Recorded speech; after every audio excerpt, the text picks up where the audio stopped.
Oke. Oke, Assalamualaikum warahmatullahi wabarakatuh. Kami dari kelompok 11 mata kuliah pemrograman visual. Jadi di sini kami akan menjelaskan aplikasi yang sudah kami rancang, yaitu aplikasi Health untuk imunisasi anak. Nah, sebelumnya perkenalkan nama saya Anali Faniza Putri. Nama saya Muhammad Zakir Rehan. Nama saya Muhammad Alfian Kusuma. Nama saya Corian Amja Al-Fatir. Nama saya Resti Safira. Next. Nah, jadi di sini kita ada tiga agenda. Yang pertama itu membahas aplikasi e-health imunisasi anak. Yang kedua, kami akan menjelaskan potongan kode program. Yang terakhir, kami akan menampilkan hasil dan dari aplikasi. Nah, aplikasi e-health imunisasi anak. Nah, dengan adanya aplikasi imunisasi anak ini, pengguna atau tenaga kesehatan dapat memasukkan data penting seperti identitas anak, tanggal lahir, jenis imunisasi, serta jadwal imunisasi untuk kemudian mendapatkan informasi riwayat imunisasi, status imunisasi, dan pengingat jadwal imunisasi selanjutnya. Aplikasi ini diharapkan mampu meningkatkan pemahaman mahasiswa mengenai implementasi pemrograman visual serta memberikan solusi praktis dalam membantu mencatat dan pemantauan imunisasi anak secara lebih cepat, akurat, dan efisien, sehingga mempermudah proses pelayanan kesehatan dalam kehidupan sehari-hari. Nah, ini tampilan aplikasi. Nah, ada fitur utama aplikasi nih. Yang pertama ada manajemen data anak untuk menyimpan informasi anak termasuk nama dan tanggal lahir. Yang kedua ada penjadwal imunisasi untuk mencatat jenis imunisasi dan tanggal jadwal pelaksanaan. Yang ketiga ada tracking status. Itu untuk memantau status imunisasi apakah masih terjadwal atau udah selesai. Nah, yang keempat itu ada CRUD operation untuk menambah, membaca, mengupdate, dan menghapus data jadwal. Nah, yang kelima ada export data untuk menyimpan data ke file text untuk keperluan backup atau dokumentasi. Yang keenam ada validasi input. Itu untuk memastikan data yang diinput lengkap dan valid. Nah, yang terakhir itu ada user-friendly interface. Tampilan yang sederhana dan mudah digunakan. Nah, adapun jenis imunisasi yang didukung. Yang pertama itu ada BCG dari usia 0 sampai 2 bulan. Lanjut ada hepatitis B dari 0 sampai 7 hari. Lalu ada yang ketiga ada polio 1 sampai 4 bulan. Yang keempat ada DTP 2 sampai 6 bulan. Nah, yang terakhir ada campak 9 bulan. Next. Nah, adapun kode program yang pertama itu ada handling exception dan error. Nah, ini sebuah potongan kode program. Saya akan menjelaskan secara singkat saja. Nah, di sini ada try catch digunakan untuk menangani error yang mungkin terjadi. Terus ada true new exception yang membuat error dengan pesan khusus. Lanjut ada catch exception menangkap error yang terjadi. Nah, jika ada error, tampilan pesan ke pengguna menggunakan message box berguna untuk mencegah program crash saat terjadi kesalahan input.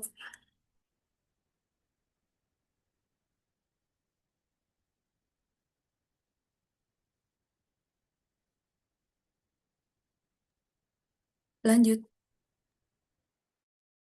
Identifikasi string dan string methods.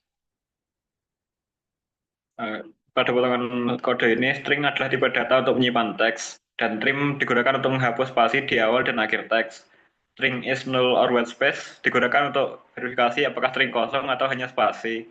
Atau string mengubah data menjadi format teks atau string, dan equals membandingkan dua string apakah sama atau tidak. Data date, time, dan time span. Datetime nom digunakan untuk mengambil tanggal dan waktu saat ini. Terus string digunakan untuk memformat tanggal menjadi format tertentu seperti hari, bulan, dan tahun. Lalu terus string berikut memformat untuk nama file. Bagi contoh tahun, bulan, hari, dan kemudian jam, menit, dan detik.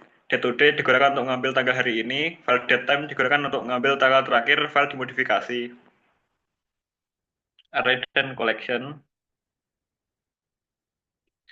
Observable collection adalah collection yang mengubah atau diupdate otomatis tampilan saat data berubah. Untuk array digunakan untuk mengubah collection menjadi array. Array adalah kumpulan data dengan ukuran tetap yang diinisiasi dengan awal. Get upper bound 0 mendapatkan indeks terakhir array. Collection lebih fleksibel untuk menambah atau menghapus data. diberikan dengan if statements,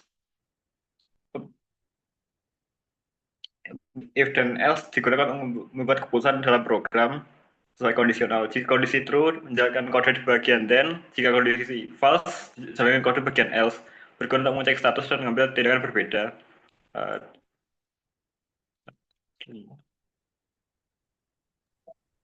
Nah, selanjutnya select case statement. Pada slide ini kita membahas select case. Select case ini digunakan ketika kita ingin mengecek banyak kondisi yang berbeda. Misalnya jika kita punya beberapa kemungkinan input dari user, daripada kita menulis banyak if else yang berurutan, kita bisa menggunakan select case. Ini membuat kode kita jauh lebih mudah dibaca dan lebih rapi. Setiap kemungkinan nilai yang kita cek itu disebut case. Jadi setiap case mewakili satu kondisi yang ingin kita tangani. Selain itu ada juga exit sub. Ini berguna jika kita ingin langsung keluar dari prosedur. Misalnya jika user memilih no pada dialog message box. Selain itu ada secara keseluruhan select case sangat berguna untuk menangani respon dari dialog message box atau kondisi-kondisi lain di program kita secara efisien. Bisa dilihat, itu ada potongan kodenya di sebelahnya. Next, Mas. Ya, selanjutnya ada for loop. Pada slide ini kita membahas perulangan for. For digunakan ketika kita ingin mengulang sebuah kode sejumlah tertentu. Misalnya kita ingin menjalankan perintah untuk setiap elemen dalam array. Variabel i berfungsi sebagai counter. Nilainya akan bertambah secara otomatis setiap kali perulangan dijalankan. Bagian 0 to get upper bound 0 menunjukkan dari mana pengulangan dimulai dan sampai mana berakhir. Jadi di sini kita mulai dari indeks 0 sampai indeks terakhir di array. Setiap kali pengulangan selesai untuk satu nilai, perintah next akan menandai akhir dari pengulangan dan i akan bertambah 1, lalu kode diulang lagi sampai kondisi tercapai. Dengan ini cara kita bisa memproses setiap item dalam array dengan mudah tanpa harus menulis kode berulang. Bisa dilihat kodenya di samping. Next, Mas. Selanjutnya ada for loop. Pada slide ini kita membahas pengulangan for each. For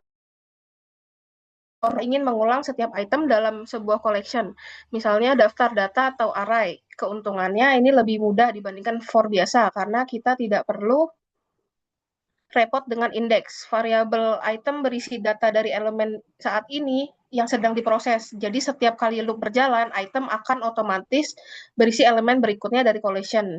Kalau ada kondisi tertentu, kita ingin hentikan loopnya. Kita bisa menggunakan exit for dan pengulangan akan langsung berhenti. Secara umum, for each sangat berguna untuk mencari atau memproses data dalam collection dengan cara yang lebih rapi dan efisien. Bisa dilihat potongan kodenya. Ya, next, Mas. Ya, ada do loops. Pada slide ini kita membahas do loop while. Pengulangan ini akan mengulang kode sampai kondisi tidak terpenuhi. Bagian do menandai awal pengulangan dan kode di dalamnya dijalankan minimal satu kali walaupun kondisi belum dicek. Bagian loop while, kondisi akan mengecek kondisi di akhir pengulangan, berbeda dengan while loop yang biasanya yang mengecek di awal. Jadi, do loop memastikan kode dijalankan setidaknya sekali sebelum pengecekan. Kita punya counter, misalnya i tambah sama dengan 1. Ini akan menambah nilai counter satu per satu setiap pengulangan. Biasanya do loop while ini digunakan untuk validasi, misalnya memeriksa duplikasi data sebelum menambah jadwal baru, sehingga program kita lebih aman dan terkontrol. Bisa dilihat contoh potongan kodenya. Next, Mas. Selanjutnya ada function dan methods. Pada slide ini kita membahas sub atau yang sering disebut metode atau prosedur dalam VBNet. Sub berbeda dengan function karena tidak mengembalikan nilai. Jika kita ingin menjalankan serangkaian kode tanpa membutuhkan hasil kembali, kita pakai sub. Kalau sub ini diberi modifier private atau artinya metode hanya bisa dipanggil dalam kelas yang sama, sehingga tidak bisa diakses dari luar. Keuntungan menggunakan sub adalah kode kita menjadi lebih terorganisir dan bisa digunakan berulang. Jadi tidak perlu menulis kode yang sama berkali-kali. Selain itu, nama metode sebaiknya jelas. Misalnya dibersihkan form agar kita tahu fungsinya langsung dari namanya. Terakhir, untuk memanggil sub, kita cukup menuliskan namanya di bagian kode yang ingin menjalankan prosedur itu. Bisa dilihat contoh code-nya di sebelah. Next, Mas.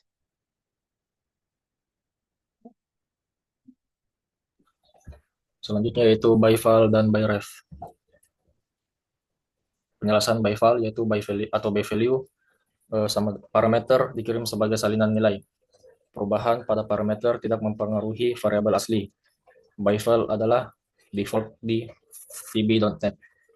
Lebih aman karena data asli tidak berubah. Berikut adalah potongan kode.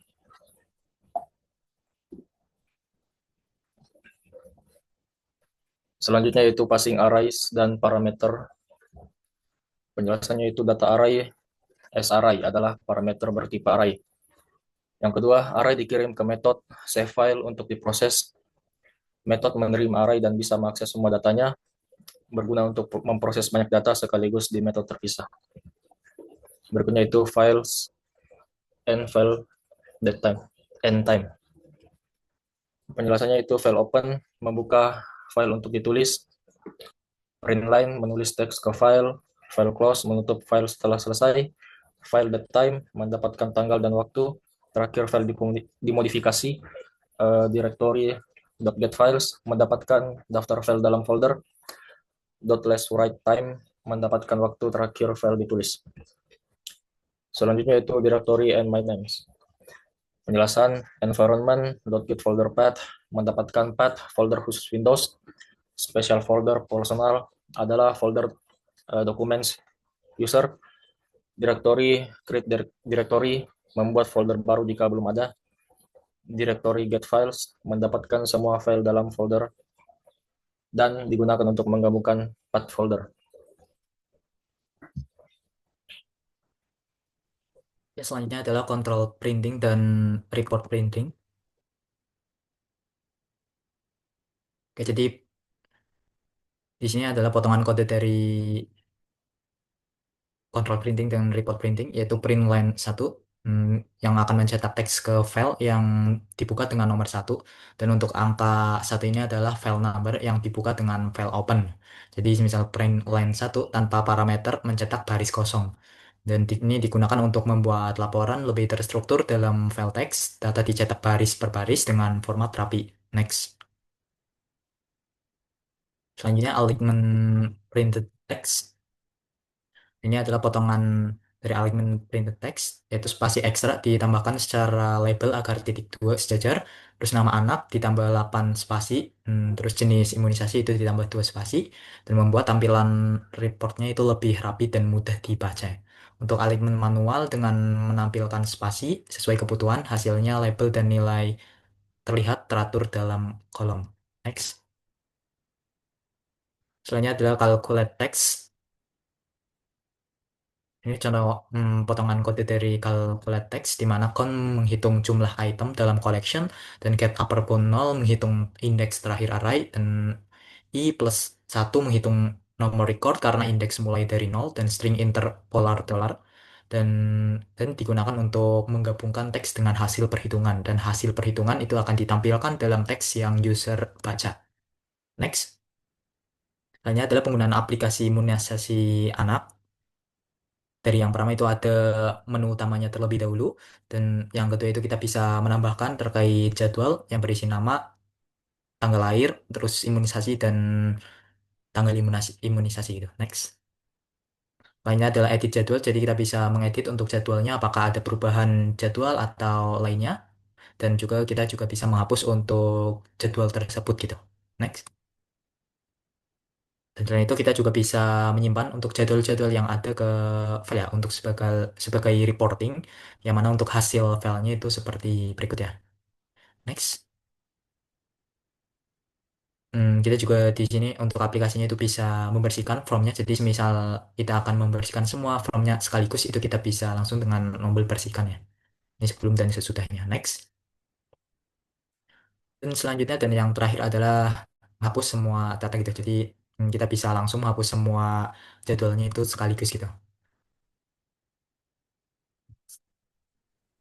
Nah, begitulah tampilan dari aplikasi yang sudah kami rancang. Apabila ada kesalahan kata, kami mohon maaf. Saya akhiri. Assalamualaikum warahmatullahi wabarakatuh.